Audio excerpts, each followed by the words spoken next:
मानव का जीवन इस धरातल का सर्वश्रेष्ठ जीवन है। धर्म का विधान, भक्ति का विधान, साधना का विधान मानव जीवन को ही सजाने और संवारने के लिए है। धर्म की परिभाषा जब वैशेषिक दर्शन के प्रणेता महर्षि कणाद से पूछा गया तो महर्षि कणाद ने कहा कि यत अभ्युदय निःश्रेयस सिद्धि सह धर्म। ध्यान दीजिए, धर्म के अब तक हम जितने अर्थ को सुने होंगे, धर्म के अब तक जितने मतलब को हम जानते होंगे, इस दुनिया के इतिहासों में उन सब व्याख्या से, उन शब्द परिभाषाओं से हट करके महर्षि कणाद ने समझाया कि धर्म का सच्चा अर्थ है, भक्ति का सच्चा अर्थ है, ज्ञान का सच्चा अर्थ है यत अभ्युदय निःश्रेयस सिद्धि सह धर्म। अभ्युदय का मतलब तो जिसकी व्याख्या अभी आप सुन रहे थे, जीवन हमारा हरेक दृष्टिकोण से अभ्युदय मतलब नीत नया नवीन हो, चाहे वो संस्कार नवीन हो, कि विचार नवीन हो, कि व्यवहार नवीन हो, कि रहन सहन नवीन हो, कि खान पान नवीन हो, कि ओढ़ना पहनना, जीवन का हरेक विधान नवीन हो, निरंतर प्रगतिशील हो, अभ्युदय वाला। उदय में अभी उपसर्ग का संयोग हो। उदय माने क्या होता है कि अभी अभी तुरंत निकला, उत्पन्न हुआ। तो यत अभ्युदय एक भाग हुआ जीवन का। निःश्रेयस, निःश्रेयस अर्थ है अध्यात्म, आत्म कल्याण, आत्म उद्धार को संस्कृत साहित्य में निःश्रेयस कहा जाता है। तो केवल अध्यात्म हमारा सजे यह भी धर्म का उद्देश्य नहीं है। केवल व्यवहार को ही हम संवारते रह जाएं और अध्यात्म के बारे में चिंतन न करें, यह भी धर्म की व्याख्या नहीं है। धर्म का सर्वांगीण व्याख्या, भक्ति का सर्वांगीण व्याख्या क्या है?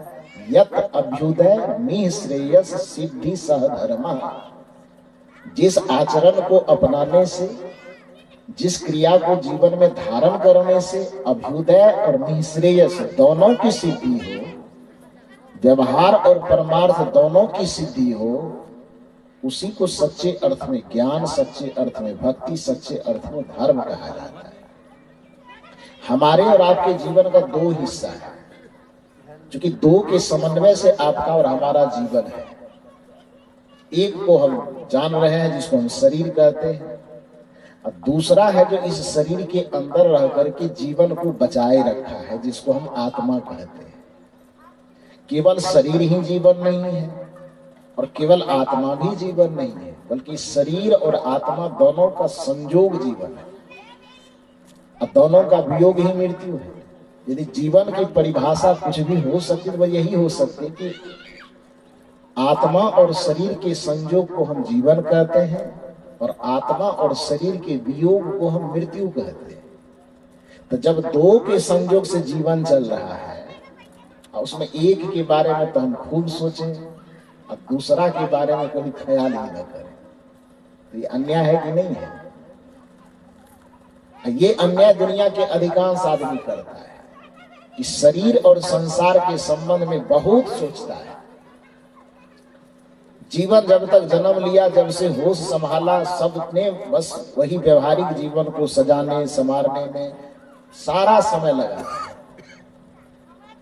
आत्मिक जीवन के बारे में कभी सोच नहीं पाता, इसलिए संत कहते हैं कि तुम्हारा जीवन व्यर्थ जा रहा है। जो संत की संगति में लगता है वही जीवन को पूर्णता के साथ जी पाता है। कबीर साहब की भाषा में कहें तो कबीर साहब ने कहा कि संतन की संग लाग रे तेरी अच्छी बनेगी, अच्छी बनेगी तेरी बीड़ी बनेगी। लोगों ने सवाल किया कि आप संत के संग में लगने के लिए कहते, क्या और बिना संत के जीवन नहीं जिया जाता है? कबीर साहब ने कहा जीवन जिया जाता है, लेकिन अधूरा जीवन जिया जाता है। तो पूरा कहाँ जिया जाता है? सदगुरु कबीर साहब ने कहा संतन के संग पूर्ण कमाई। क्या कहा? पूर्ण। पूर्ण का मतलब पूरा। बिना संत के शरण में आए अधूरी जिंदगी आप जीते, केवल शरीर के स्तर पर जीते। बेटा बेटी, धन दौलत, पद प्रतिष्ठा, महल अटारी, वो शरीर से जुड़ा हुआ जीवन है। शरीर से जुड़ा हुआ जीवन यदि उसे न माना जाए तो आपसे पूछा जाए कि अभी तुरंत आत्मा निकल जाए, तो जो धन जोड़े हैं वो शरीर के साथ यहीं रह जाएगा कि आत्मा के साथ जाएगा। जो पद कमाए हैं आप, जो रिश्ते कमाए हैं आप, जो संबंध कमाए हैं आप, जो दुनियादारी की जो भी उपलब्धियां हासिल किए हैं, शरीर छूटने के साथ साथ बाकी जोड़ा हुआ सब चीज छूट जाएगा कि साथ जाएगा? छूट जाएगा। जो शरीर के छूटने के साथ बाकी सब चीज छूट जाने वाला हो, वो शरीर के साथ ही जुड़ा हुआ है। इसलिए दुनिया की जो भी भौतिक उपलब्धि आप कमा रहे हैं, बस यह समझिए कि आप शरीर से जुड़े हुए चीज को आप अर्जित कर रहे हैं। शरीर छूटा, बाकी सब छूटा।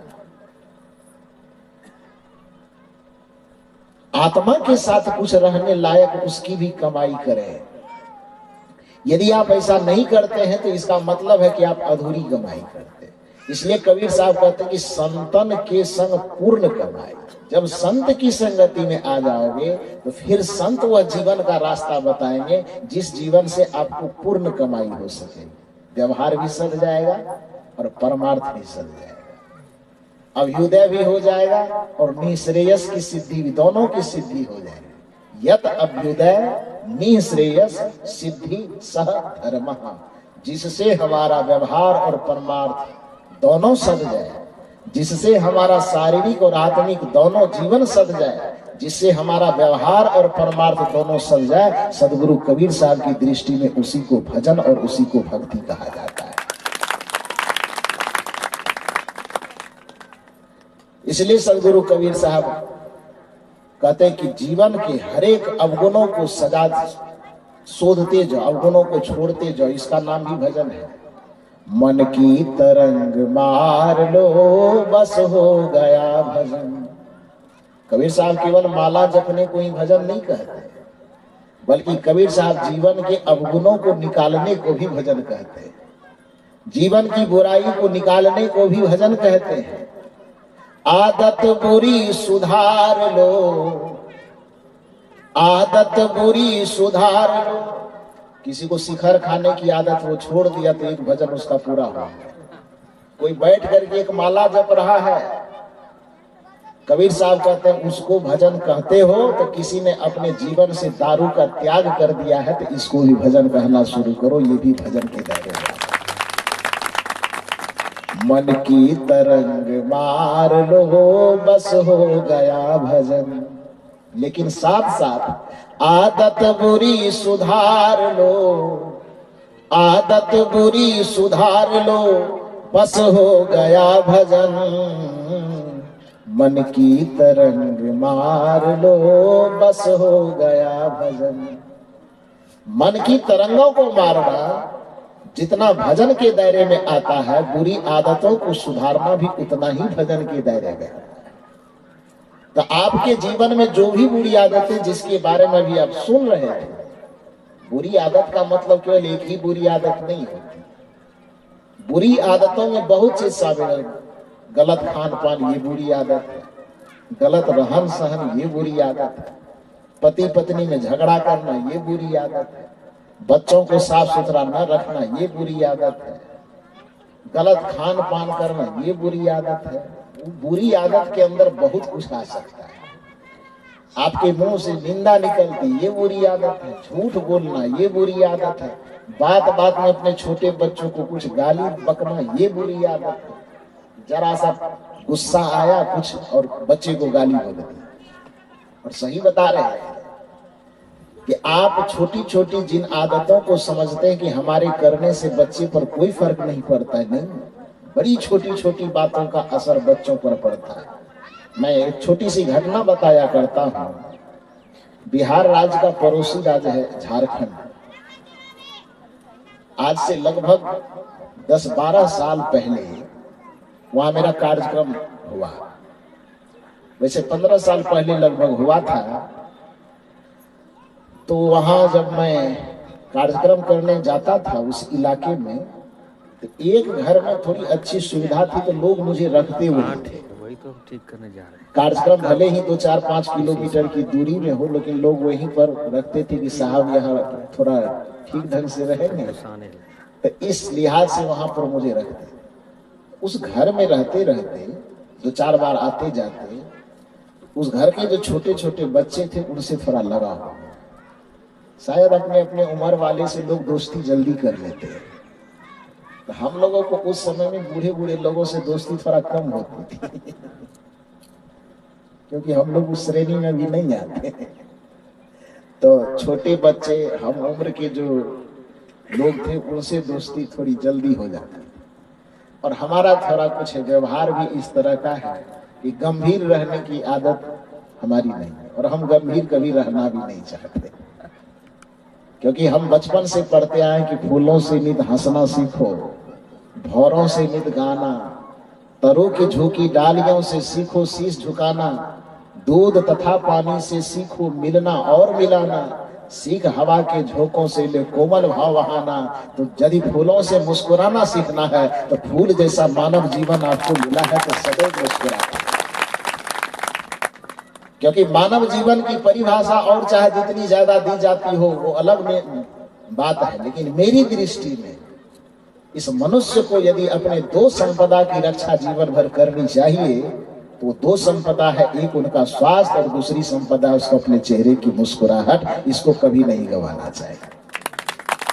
इस संपदा से बड़ी और कोई संपदा नहीं हो सकती। ये आपके पास यदि चेहरे की मुस्कुराहट है, हृदय की प्रसन्नता है, तो समझिए कि इस धरती का सबसे बड़ा धनवान व्यक्ति है आप। और यदि आपके पास स्वास्थ्य की पूंजी है तो आप एकदम बेताज बादशाह हैं। आपके बराबर बादशाह कोई नहीं है संसार।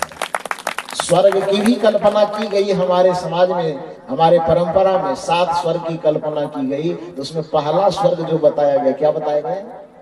स्वस्थ शरीर। प्रथम स्वर्ग निरोगी काया, दूसर स्वर्ग घर में कछु माया, तीसर स्वर्ग पतिव्रता नारी, चौथा स्वर्ग पुत्र आज्ञाकारी। स्वस्थ शरीर मिल जाए, समझिए कि आप स्वर्ग में बैठे हुए हैं।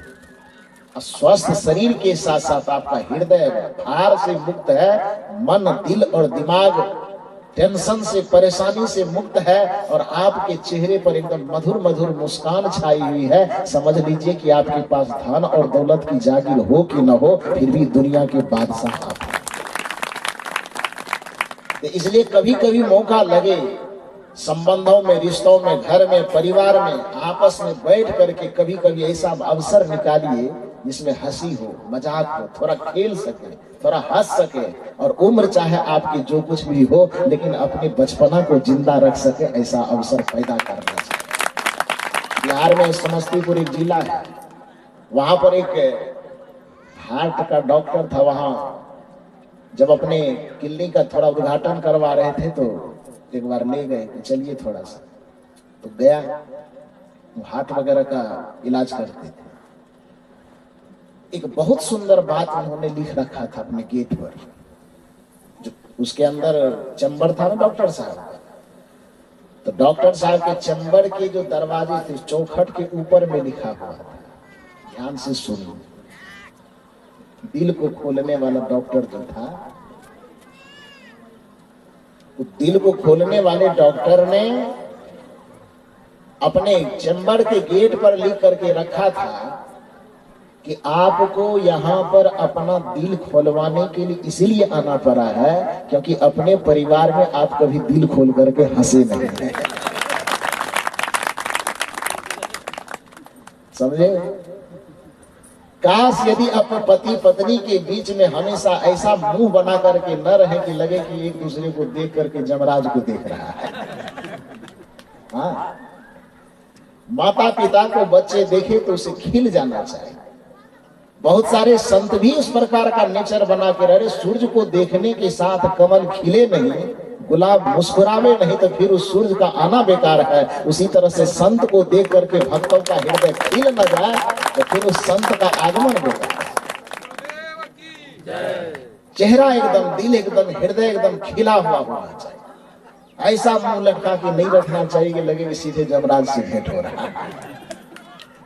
और खास करके सत्संग में कई जगह पर ये शिकायत करते, साहब आप सत्संग में लोगों को इस तरह से मुस्कुराते क्यों हैं, क्यों मुस्कुराते हैं, क्यों हंसाते हैं? तो मैं कहा करता हूँ कृष्ण में सत्संग में बैठा के रखा हूँ, कोई स्मशान घाट में मुर्दा जला के थोड़े आया है क्या? आप यहाँ सत्संग में आए हो, घर में तो आदमी बोझिल होके रहता है, उसका तन मन एकदम कसा हुआ रहता है घर में, उधर सास है, उधर ननद है, उधर भाभी, ये लोग तो और कसा कसे रहते हैं नहीं। अब फुर्सत निकाल करके कोई 30 किलोमीटर, कोई 25 किलोमीटर से यहाँ आए हैं, तो यहाँ से और कुछ ले जाए कि नहीं ले जाए, कम से कम मुस्कुराहट न ले जाए तो और क्या ले जाए। इसलिए घर में, परिवार में कभी कभी ऐसा मौका जरूर निकालिए कि पति पत्नी में आपस में कुछ ऐसी बात हो जिससे दिन भर का दिल दिमाग जो दबा हुआ है वो दबाव कम हो और एकदम हृदय खिलखिला उठे। भाई भाई के बीच में, माता पिता के बीच में, सगे संबंधी, कभी कभी ऐसा मौका निकालो कि आपस में बैठो और आपस में बैठ करके आप कौन माला जपते हैं, कौन भजन करते हैं, वो बाद में तय होगा। यदि आप आपस में बैठ करके कुछ ऐसी बात करके, कुछ ऐसी हल्की बात करके अपने मन को हल्का कर रहे हैं और मुस्कुरा रहे हैं, तो समझिए वह भी भक्ति के दायरे में आ रहा है, वह भी भजन। कभी खाने के बहाने, कभी किसी बहाने आपस में बैठे, ये संस्कार चाहिए।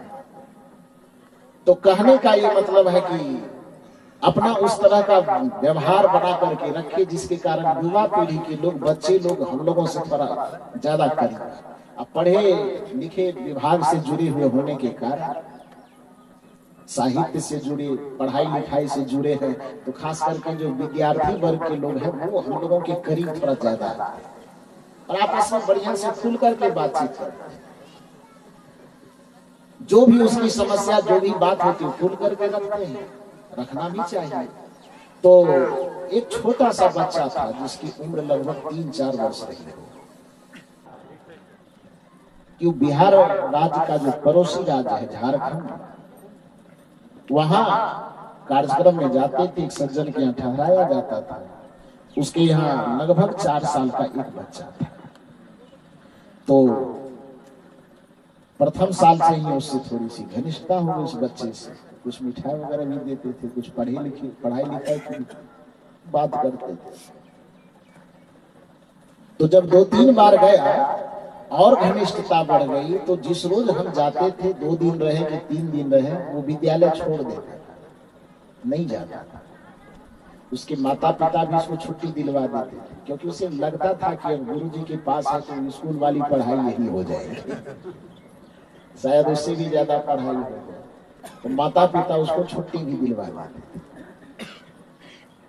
तो 2 साल 3 साल तक तो बढ़िया रहा, लेकिन शायद हमें लगता है कि घर का माहौल कुछ ऐसा रहा हो, जैसा साहब अभी कह रहे थे, पति पत्नी में खटपट वाला घरेलू माहौल थोड़ा कुछ ऐसा रहा होगा जो बात बात में शायद गाली का प्रयोग किया जाता। वो पता मुझे कब चला, जब चौथा 3 साल तक तो पता नहीं चला, चौथा साल जब गया तो जिस रोज गया संजोग से वो बच्चा स्कूल चला गया और गया, मुझे दूसरे मंजिल पर ठहराया गया, वहां पर थे बच्चे, विद्यालय चले गए थे। जब वो बच्चा विद्यालय से लौट करके आया तो भूख लग गई होगी उस बच्चे को, विद्यालय से लौटेगा तो भूख लगना तो स्वाभाविक है।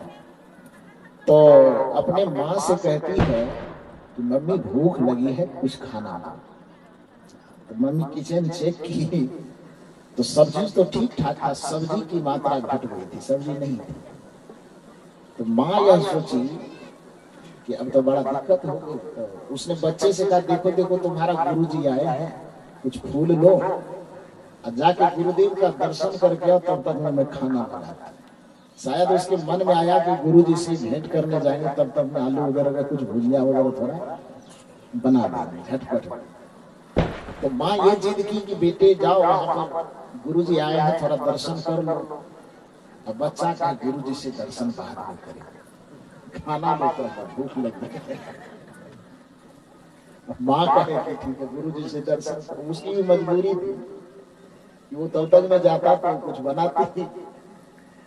तो माँ कहे कि जाओ गुरुजी से दर्शन करने, बच्चा कहे अरे भूख लगी है पहले दे दो तब गुरुजी से दर्शन करें। तो इस तरह से दोनों में बातचीत होते होते अंततः माँ 3 बार 4 बार जीत गई। तो उसको हमसे प्रेम तो था, जाने में तो कोई अड़चन नहीं थी, अड़चन थी कि भूख भी लगी है। तो भूखे भजन न होई गोपाल, ले लो अपना कंठी में, भूख लगी तो गुरुजी तो बाद में आए। तो 2 बार 4 बार जब माँ जीत की तो अच्छा ठीक है लाओ फूल गुरुजी से दर्शन करा। वो हाथ में फूल लिया, वो अब दर्शन करने के लिए बस धड़धड़ा के ऊपर चढ़ गया सीढ़ी पर के पास। संजोग ऐसा लगा हो कि जिस समय वो कमरे के दरवाजे पर पहुंचा तभी मेरी नींद उठी थी। हम बाथरूम में जाके कुल्ला उल्ला कर रहे थे, जहां अंदर में थे तो हमें पता क्या कि बाहर में कौन खड़ा है। तो जहां पर 2 मिनट लगना चाहिए थोड़ा और धीरे धीरे कर रहे हैं। धीरे धीरे करते करते 2 मिनट के बदले 5 मिनट लग गया होगा। तब तक मैं फूल लेकर के दरवाजे पे खड़ा है। पता होता कि बाहर में कोई खड़ा है तब तो हम तुरंत आ जाते, लेकिन ये पता था नहीं कि दरवाजे पे कोई खड़ा है। तो बढ़िया से हम कुल्ला उल्ला कर रहे हैं। जैसे लौट करके अब अंदर से बाहर निकले तो फूल लेकर के खड़ा है। हम भी उधर से बाहर आए, उधर से नीचे से धड़धड़ाते इसकी मम्मी भी आई। माँ पूछती है बेटा गुरुजी से दर्शन हो गया, चलो भोजन तैयार है। तो बच्चा मुंह लटका करके कहता खाक दर्शन हो। क्या होगा, हम तो पहले कह रहे थे कि गुरुजी से बाद में दर्शन करेंगे, यहाँ 5 मिनट से खड़े पता नहीं साला गुरुजी कहाँ चला।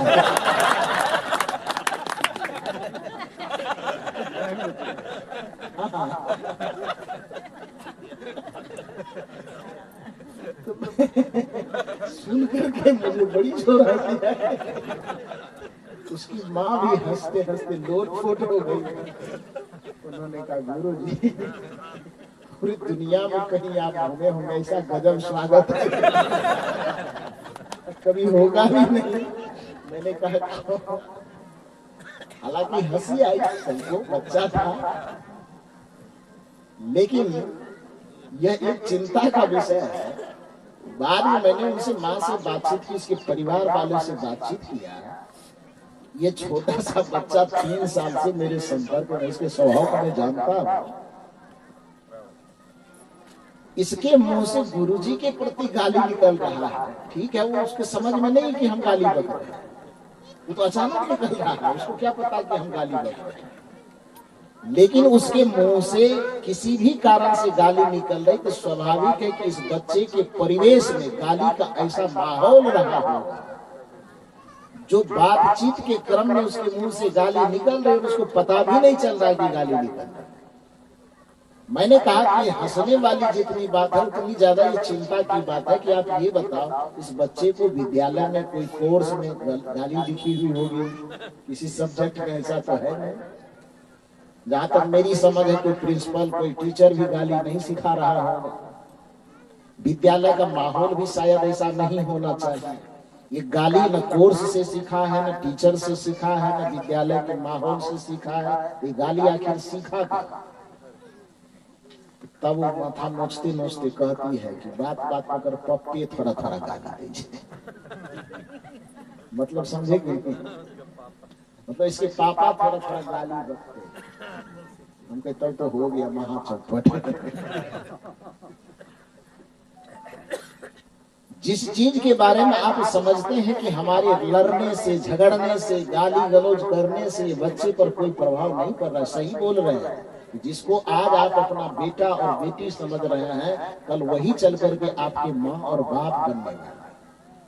सम रिश्ते से भले न बने, लेकिन उस जिम्मेदारी से आपके माता पिता तो बनेंगे ना। व्यवहार तो यही कहता है कि जब तक वो बच्चे हैं आप उसको संभाल रहे हैं, जिस दिन आप बूढ़े हो जाएंगे वो आपको संभालेंगे। तो आज वह किसी कारण से उसके जुबान में गुरु जी के लिए भी साला शब्द का प्रयोग हो रहा है, और वही आदत यदि उसकी बनी रही और कल बला होकर के जब उसके माथे पर जिम्मेदारी आएगी और आवेश में आकर के कभी माँ को साली और बाप को साला कहेगा, तब उस समय कैसा लगेगा ये बता।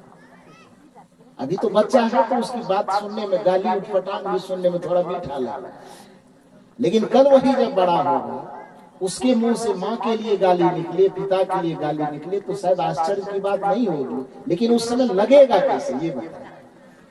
तो उन संस्कारों को यदि आप सुधार करके संभाल करके अपने घरों में चल रहे हैं, कि अपनी वाणी से गाली न निकलने दे रहे हैं, यह भी एक प्रकार का भजन है। यदि आप अपने मुंह से झूठ न निकलने दे रहे हैं, यह भी एक प्रकार का भजन है। यदि बैठ करके किसी की चुगली नहीं कर रहे, शिकायत नहीं कर रहे हैं, यह भी एक प्रकार का भजन है। मन की तरंग मार लो बस हो गया भजन, आदत बुरी सुधार लो, आदत बुरी सुधार लो बस हो गया भजन, मन की तरंग मार लो बस हो गया भजन। उन बुरी आदतों में जो व्यवहार का सुधार छुपा हुआ है, यदि बुरी बुरी आदतों को, खान पान, रहन सहन, चाल चलन, कपड़ा लत्ता, ओढ़ावा पहनावा, यदि इसको आप सुधार और संवार लेते हैं, तो इससे आपका व्यवहारिक अभ्युदय होगा। ये एक पक्ष हो गया। अब इस पक्ष को क्लोज करते हैं, अब दूसरे पक्ष को ले आइए, निःश्रेयस की सिद्धि कैसे हो। दुर्भाग्य की बात है कि हम शरीर को तो जानते हैं, शरीर को महत्व देते हैं, लेकिन यह शरीर जिसके आधार पर टिका हुआ है, यह शरीर जिसके अस्तित्व पर टिका हुआ है, उस अस्तित्व देने वाले आत्मा को, उस अस्तित्व देने वाले परमात्मा को, उस अस्तित्व देने वाले भगवान को हम गिन ही नहीं पाते। और यह हमसे बहुत बड़ा पाप हो जाता है, यह हमसे बहुत बड़ा अपराध हो जाता है, और उस अपराध के परिणाम में बार बार हमें जन्म और मरण के चक्र में, बंधन में पड़ना पड़ता है। उसका स्मरण हम नहीं कर। किसी ने हमें एक गिलास पानी दे दिया, कपड़ा दे दिया, गहना दे दिया, जेवर दे दिया, साड़ी खरीद के ला दिया, ये कर दिया, उसकी हम बड़ाई करते नहीं थकते। लेकिन जिसने हमें जीवन दिया, जिसके आधार पे हमारा जीवन टिका हुआ है, उसका स्मरण कभी नहीं करते। यही मानव जीवन का सबसे बड़ा भूल है, यही सबसे बड़ा अपराध है, या यूं कह लीजिए कि यही सबसे बड़ा पाप है। अपने आप को न जानना, अपने आप को न शोधना, इससे बड़ा अपराध कुछ नहीं। इसी अपराध के परिणाम में बार बार आवागमन के चक्कर में फंसते हैं। कहा जाता है कि एक बार सदगुरु कबीर साहब किसी रास्ते से गुजर रहे थे। उसी रास्ते से गांव की कुछ महिलाएं गुजर रही थी। उन महिलाओं में एक नवयुवती थी, जो शायद सभी महिलाओं के ननद के रिलेशन में आता। जितनी महिलाएं थी सब उसकी भाभियां लगती हो। एक युवती थी जो उसकी ननद के रिलेशन में आती, और संजोग से उस नवयुवती की 10 दिन 15 दिन के बाद शादी होने वाली थी। तो शादी होने से पहले जो एक तिलक होता है, तिलक कार्यक्रम, उसको इधर के लोग क्या बोलते हैं? सगाई बोलते हैं। हम बिहार में भी लगभग सगाई ही बोला जाता है। तो सगाई वाले कार्यक्रम में, तिलकोत्सव वाला कार्यक्रम में, उसके ससुराल की तरफ से बहुत सारा आभूषण आया था, सोना चांदी हीरे मोती जो भी आया है, उंगली में पहनने वाला, तो गला में पहनने वाला, पैर में, जितना भी जगह का होता है सब बढ़िया बढ़िया आभूषण आया। तो इन लोगों की एक आदत होती है कि भगवान की चर्चा करे कि न करे। यदि कोई नया कपड़ा खरीद करके ले आया है तो नया कपड़ा की फैक्ट्री कहाँ खुली है, उसका भी लोग खोजबीन करता है कि नहीं।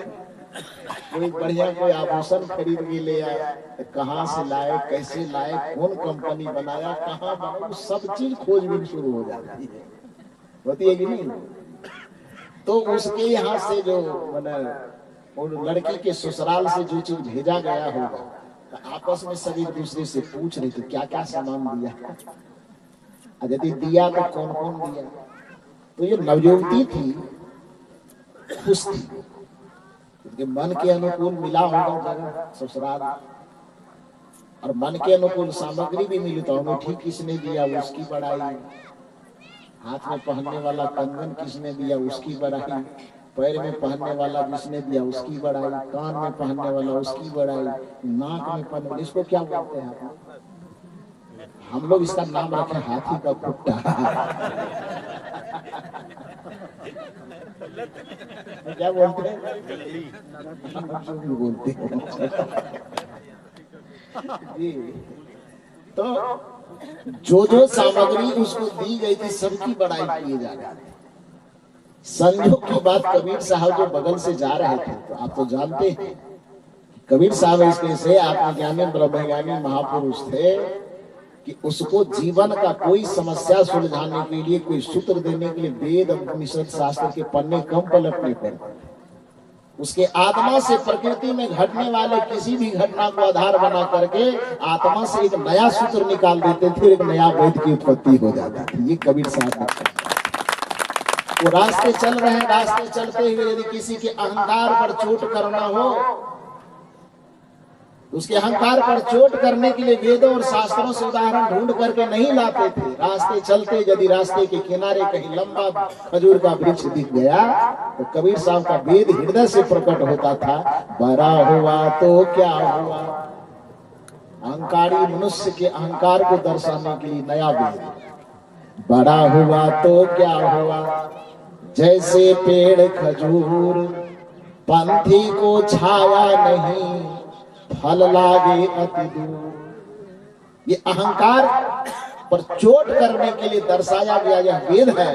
और कबीर साहब 5000, 4000, 2000 वर्ष पुराने वेद का मुंह नहीं देखते, वो खजूर के वृक्ष से ही नए वेद को निकाल देते हैं। यह क्षमता सदगुरु कबीर साहब।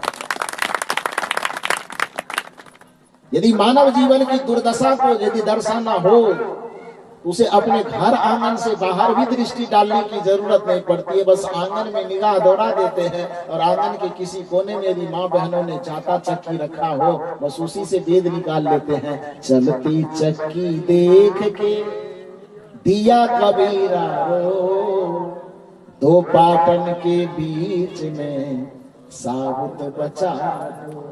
ये किसी का उधार लिया हुआ वेद है, ये अपना पैदा किया हुआ वेद है।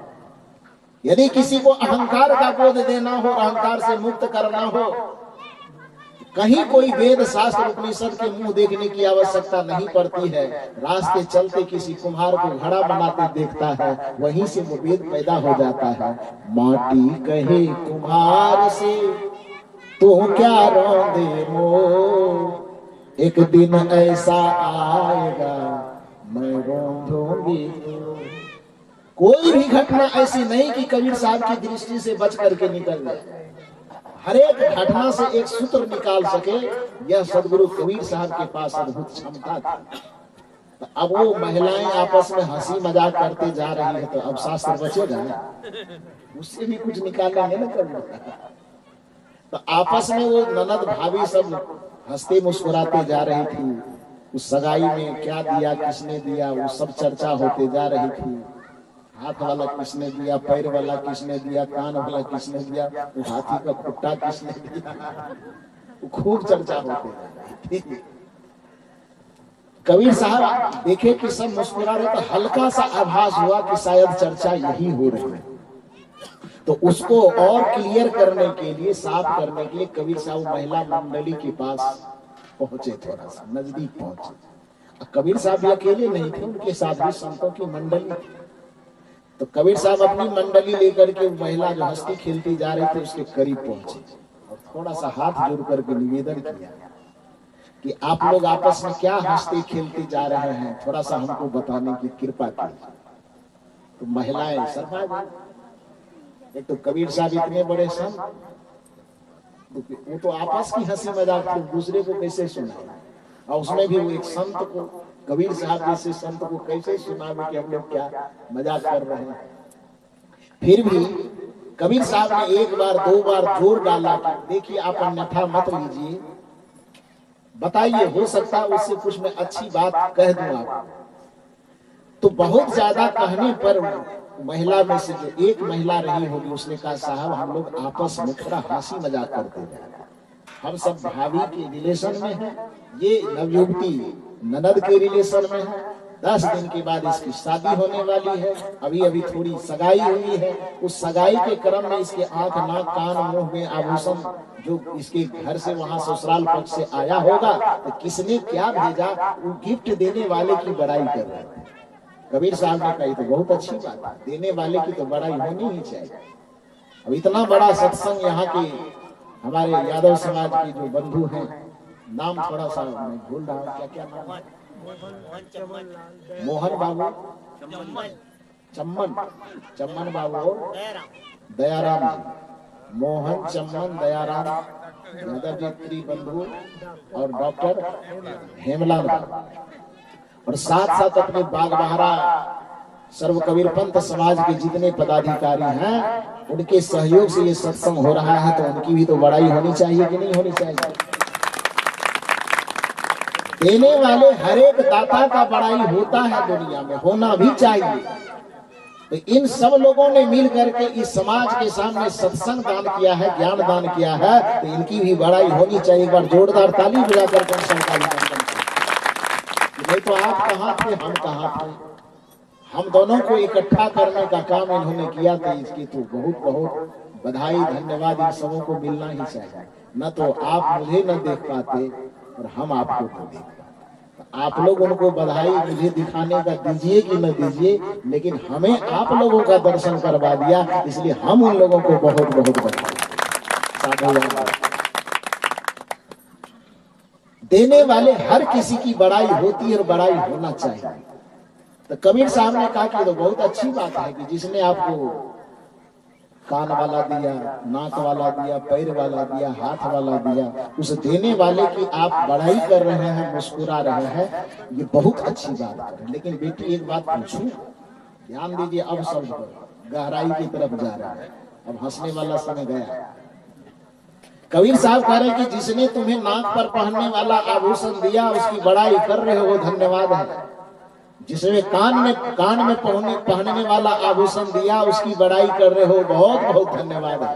पैर हाथ नाक कान गला जहां भी पहनने के लिए दिया है, तो देने वाले दाता के प्रति आभार प्रकट कर रहे हो, बड़ाई कर रहे हो, ये बहुत खुशी की बात। लेकिन बेटी एक सवाल है, जिसने तुम्हें कान में पहनने वाला आभूषण दिया, चाहे वो देवर दिया हो कि भाभी दिया हो कि पति दिया हो कि सास दिया हो कि ससुर दिया हो, जिसने भी तुम्हें कान में नाक में पहनने वाला आभूषण दिया, उस सास की, उस ससुर की, उस पति की बड़ी लंबी बड़ाई कर रहे हो। लेकिन मेरा एक सवाल है कि जिसने तुम्हें कान में पहनने वाला आभूषण दिया उसकी तो बड़ाई कर रही हो, लेकिन जिसने तुम्हें कान दिया है उसका स्मरण तुम कितने बार करते हो।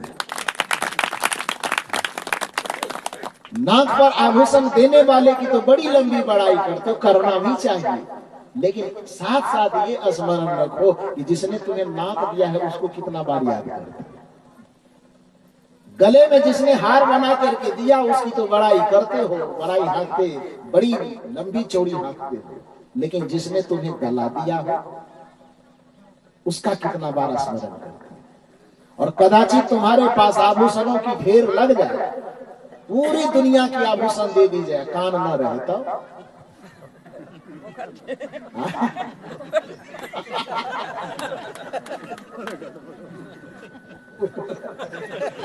बड़ा गड़बड़ हो गया। नहीं तो आपको क्या फायदा है, गड़बड़ हो गया, भले आप लोगों की परेशानी घटेगी, नाक रहेगा ही नहीं तो चलेगा। तो जिसने नाक में पहनने वाला आभूषण दिया उसकी बड़ाई करते हो, लेकिन जिसने नाक दिया है उसका स्मरण कितने बार करते हो। जिसने कान दिया है, जो इस शरीर को अस्तित्व दे रहा है, वरना याद करो कि शरीर में वो अस्तित्व देने वाला गायब हो जाए तो अभी प्रवचन कहने वाला यहाँ बैठा रहेगा, ये प्रवचन सुनने वाला बैठा रहेगा, न करने वाला बैठा रहेगा न सुनने वाला बैठा रहेगा। 2-4 घंटे में कहेगा रोते रोते बहुत देर हो गया, उठाओ इसको ले चलो घर, कहेगा नहीं। आज किसी के माँ बने हो, किसी के पत्नी बने हुए हो, किसी की और कोई रिश्ते में बनी हुई हो, कोई पति है, कोई भाई है, कोई माता है, कोई पिता है, या कोई मुखिया है, कोई सरपंच है, कोई विधायक है, कोई प्रधानमंत्री मुख्यमंत्री है। किसी प्रधानमंत्री के शरीर से अभी आत्मा निकल जाए तो प्रधानमंत्री बना रहेगा वो? 2 घंटे के अंदर 2 मुट्ठी राख में बदल जाएगा, बदलेगा नहीं। तो आप नाना है कि दादा है कि नानी है कि मामी है कि काकी है कि कुछ भी है, पदाधिकारी है कि प्रधानमंत्री है कि राष्ट्रपति है, आप जो कुछ भी है, लेकिन किसके आधार पर? आत्मा के आधार पर है। आत्मा न रहे तब आप क्या है? 2 मुट्ठी राख, इसके अलावा कुछ नहीं।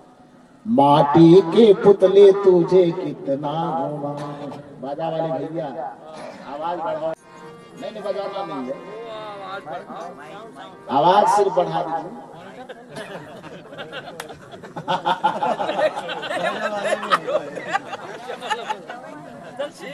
एक बार हाँ बात कर जाओ।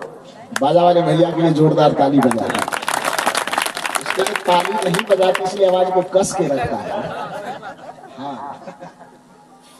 माटी के पुतले तुझे कितना घुमा है। क्यों अभिमान है अपने जीवन पर? तेरी औकात क्या, तेरी औकात क्या, तेरी क्या शान है।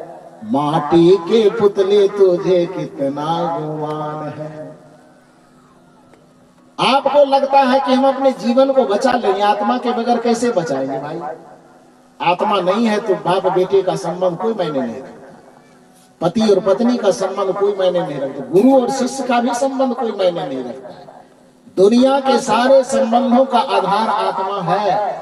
और दुर्भाग्य है कि जिस आत्मा की बदौलत इस शरीर का अस्तित्व टिका हुआ है, आपने शरीर को तो बहुत ज्यादा महत्व दिया, लेकिन इस शरीर का अस्तित्व जिसके बदौलत टिका हुआ है उसको आपने कभी खोज भी नहीं की। शरीर को तो भोजन आप जीवन भर कराए, आत्मा को भी भोजन करवाना चाहिए, इसके बारे में आप कभी ख्याल नहीं किए, तो ये बड़े दुर्भाग्य की बात है।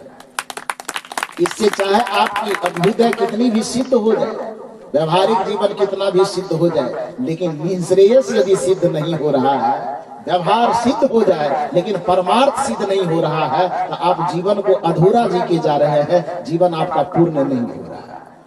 सदगुरु कबीर साहब कहते हैं कि जीवन को पूर्ण रूप से जीना है तो संतों की संगति कर लो, क्योंकि संतन के संग पूर्ण कमाई हो, ये तेरो बर भाग रे तेरी अच्छी बनेगी।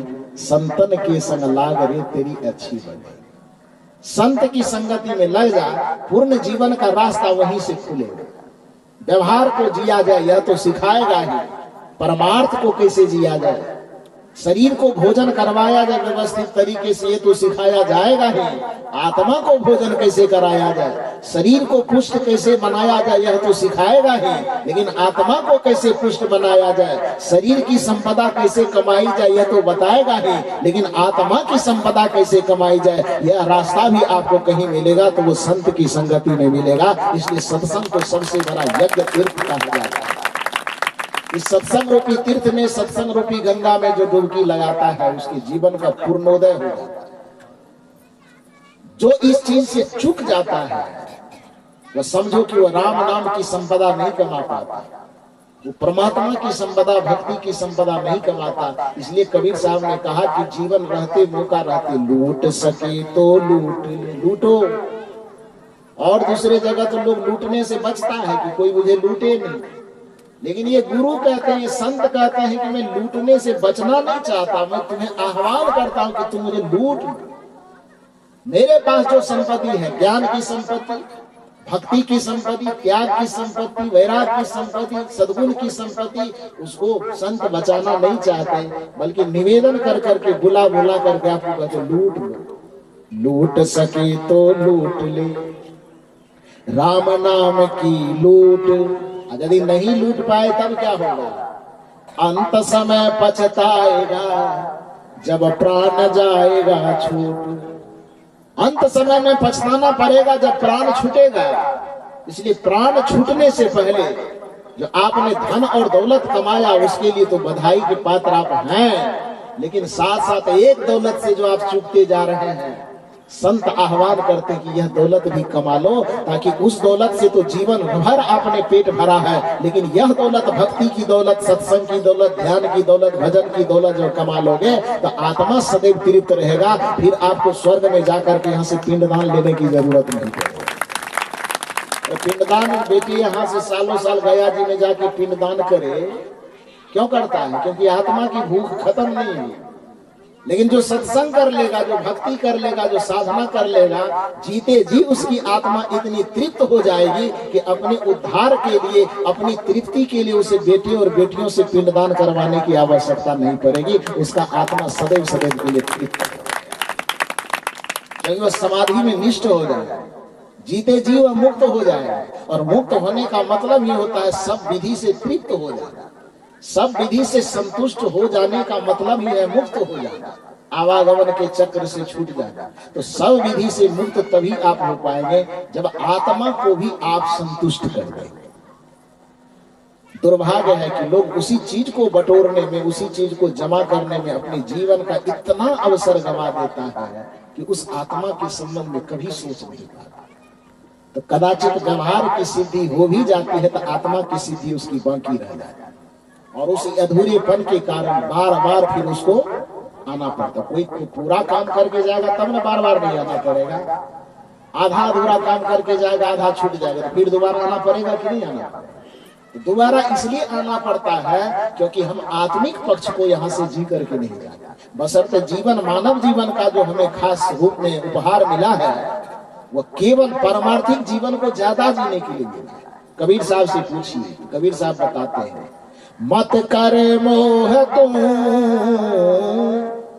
मत कर मोह तुम, हरि भजन को मान रे तो, हरि भजन को मान रे। सदगुरु कबीर साहब कहते हैं कि मैं इस संसार में, संसार की आसक्ति में मोह मत करो, बल्कि हरि भजन को। हरि कौन है? हरि शब्द सुनने से आप चौंकिए मत, किसी विष्णु जी के पास भेजा जाए। हरि का दो अर्थ होता है।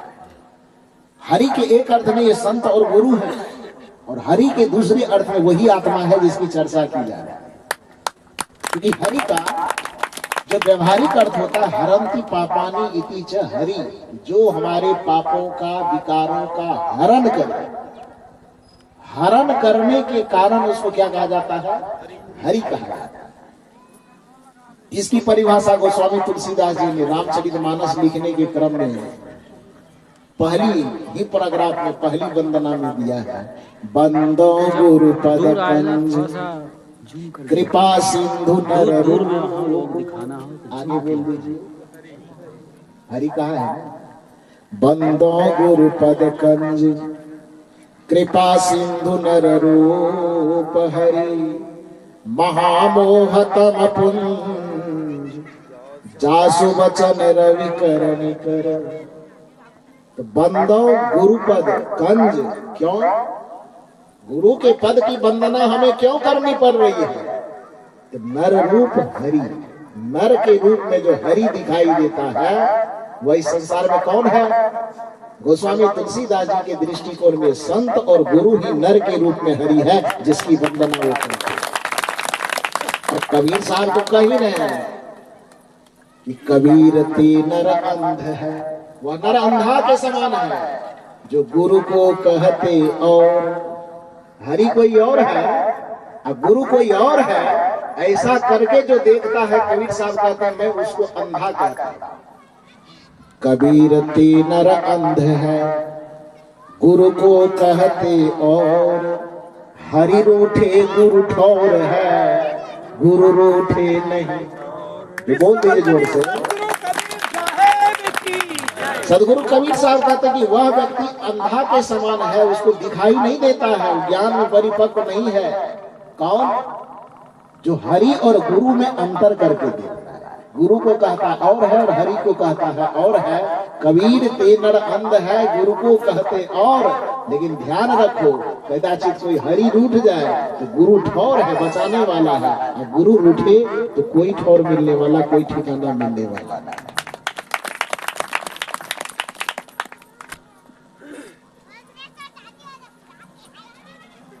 उसी गुरु की वंदना हरि रूप में गोस्वामी तुलसीदास जी करते हैं। बंदो गुरुपद कंज कृपा सिंधु नर रूप हरि, महामोह तब पुंज जासु वचन रवि कर। तो व्यवहारिक अर्थ में ये संत और गुरु क्या है? हरि है। यही हमारे पापों का हरण करते हैं, यही हमारे मनोविकारों का हरण करते हैं, यही हमारे कुविचारों का हरण करते हैं, यही हमारे कुचिंतनों का हरण करते हैं। तो बंदो गुरुपद कंज कृपा सिंधु नर रूप हरि, महामोह तव पुंज जासु वचन रवि करनी कर। तो हरंति पापानी इति च हरि, जो हमारे पापों को हरण करने में सक्षम हो उसको हरि कहा जाता था। हरि का एक अर्थ ये है। और हरंति पाप नीति इति च हरि, कि समस्त पापों का हरण हो जाने के उपरांत जो मौलिक तत्व बचा रह जाए उसको भी हरि कहा जाता है। और समस्त विकारों का जब हरण हो जाता है तो बस हृदय में बैठा हुआ वही आत्मा बचता है जो परमात्मा स्वरूप है, इसलिए उसको भी हरि कहा जाता है। तो व्यवहारिक अर्थ में संत और गुरु को हरि कहा जाता है, और पारमार्थिक अर्थ में भीतर में बैठा हुआ वो जो परम चैतन्य तत्व है जिसको परमात्मा कहते हैं उसको ही हरि कहा जाता है। यदि कबीर साहब कह रहे हैं कि हरि का भजन करो, तो हरि का भजन का मतलब ये नहीं कि सुदर्शन वाले का भजन करो। हरि का भजन करने का मतलब यदि व्यवहार में हो तो गुरु का भजन करो, और यदि आत्मिक दृष्टिकोण में जी रहे, अध्यात्म की चेतना में जी रहे हो तो आत्मा का भजन करो जो परमात्मा का भजन हो जाए, जो हरि का भजन हो जाए। इसलिए कबीर साहब कहते हैं, मत कर मोह तू, मत कर मोह तू, हरि भजन को मान रे तू। हरि भजन समझ गए? गुरु और आत्मा। मत कर मोह तू, हरि भजन को मान रे तू, हरि भजन को मान रे। क्यों करना है हरि भजन? तो कबीर साहब ने बताया, नयन दिए हरि दरस करने को। ये आंख तुम्हें दिया इसलिए गया है कि तुम इस संत का दर्शन कर सके, सदग्रंथों को पढ़ सके। लेकिन दुर्भाग्य है कि इस आंख से इस गुरु का दर्शन करने के बजाय तुम्हें हीरो हीरोइन का दर्शन करना ज्यादा प्रिय लगता है। इस मुख से सत्संग के वचन, सत्संग सदग्रंथ का गायन पठन पाठन करने के बजाय तुम्हें अश्लील अश्लील ग्रंथों को पढ़ना, अश्लील अश्लील शब्दों को बोलना तुम्हें ज्यादा पसंद है। इस पैर को सत्संग के स्थल पर लाने से ज्यादा तुम्हें पसंद है कि कहीं दारू का ठेका हो तो वहां चले जाए तो ज्यादा बेहतर है। इस हाथ से तुम्हें कुछ अच्छे काम करने के बजाय किसी गिरे हुए आदमी को सहारा दे करके उठाने के बजाय इस हाथ से किसी को धक्का दे करके गिराने में तुम्हें ज्यादा आनंद आता है। सदगुरु कबीर साहब कहते ठीक सब उल्टा काम करने में तुम्हें आनंद आ रहा है, जबकि काम क्या करने दिया गया था? नयन दिए हरि दरस करने को, श्रवण दिए सुन ज्ञान रे, श्रवण दिए सुन ज्ञान रे, हरि भजन को मान रे तो, हरि भजन को मान रे। मत कर मोह तू, मत कर मोह तू, हरि भजन को मान रे तो, हरि भजन को मान रे। उस हरि भजन को मान ले तो तुम्हारा आत्मिक पक्ष का भी पूर्ण कमाई हो जाएगा। धर्म की व्याख्या न तो व्यवहार को काटना है और न केवल व्यवहार में लिप्त होना है, बल्कि धर्म की व्याख्या है यत अभ्युदय निश्रेयस सिद्धि सह धर्मः। जिस काम को करने से, जिस आचरण को करने से हमारा व्यवहार भी सज जाए और परमार्थ भी सज जाए, जिससे हमारा व्यवहारिक जीवन भी व्यवस्थित हो जाए और साथ साथ पारमार्थिक जीवन भी व्यवस्थित हो जाए, शारीरिक स्तर पे भी हमारा जीवन पूर्ण हो जाए और आत्मिक स्तर पे भी हमारा जीवन पूर्ण हो जाए, उसी को सच्चा धर्म, सच्चा भक्ति और सच्चा ज्ञान कहा जाता है। सदगुरु कबीर साहब की दृष्टिकोण में समय की बाध्यता है, बहुत ज्यादा देर तक आप लोगों के बीच बोलना नहीं, क्योंकि दूर दूर से लोग आए हैं। हमें कमरे में बताया गया कि 35 किलोमीटर 40 किलोमीटर से भी लोग आए हैं। तो उन सबों को भी ध्यान में रखते हुए, और आप लोग तो आज घर में भोजन बनाएंगे नहीं, सत्संग समिति वालों ने भोजन की भी व्यवस्था कर रखी है, लेकिन फिर भी आप लोगों की भी मजबूरी, घर में थोड़ा दिया बत्ती जलाना है, संझा जलाना, ये सब करेंगे।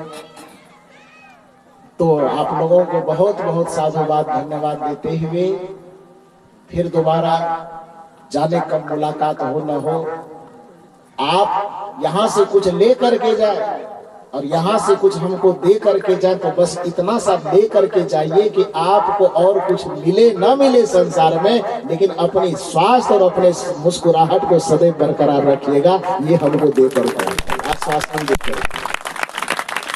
और दूसरी बात, आपने जीवन में कोई बुराई हो, कोई झगड़ा हो, कोई झंझट हो, कोई टेंशन हो, कोई परेशानी हो, तो वो हमको दे करके जाइए। हाँ, ये सत्संग सुनने के बाद टेंशन तो जरूर जाना चाहिए, क्योंकि मैं कहा करता हूं, दुख की बात यह है, टेंशन का एक मतलब समझते हैं हम लोग, अपनी परिभाषा नया नया गढ़े हैं। आप लोग बैठ जाइए। टेंशन किसे कहा जाता है? वो टेंशन में छिपा, टेंशन, टेन माने कितना होता है? मास्टर साहब आप बता दें, नया नया विद्यार्थी इसको पता ना होगा। तो टेन माने कितना होता है? 10 पता है इन लोगों को। देखो, इसमें से कोई साला गुरुजी मत करना।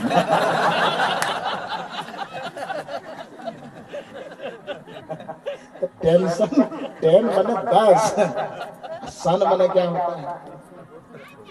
नहीं, SUN सन माने पुत्र होता है। SUN वाला बताइए। SON सन माने पुत्र, SUN सन माने सूर्य, पता है? तो 10 और सन, 10 माने 10, सन माने सूर्य। जिसके माथे में 10 सूर्य के बराबर गर्मी चढ़ जाए, उसी को टेंशन कहा जाता है। एक सूर्य की गर्मी यदि 40-45 डिग्री सेल्सियस हो जाता तो आदमी की क्या हाल होती है? छटपटाने लगता है, कोई AC कूलर तक काम करने नहीं लगता है।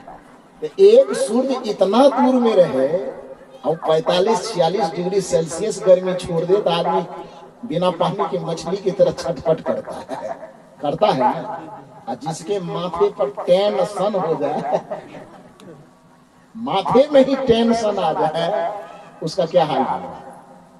वो टेंशन को दूर करने का जो सबसे पहला फार्मूला, और आत्मा परमात्मा ध्यान भजन वो बाद में काम करेगा।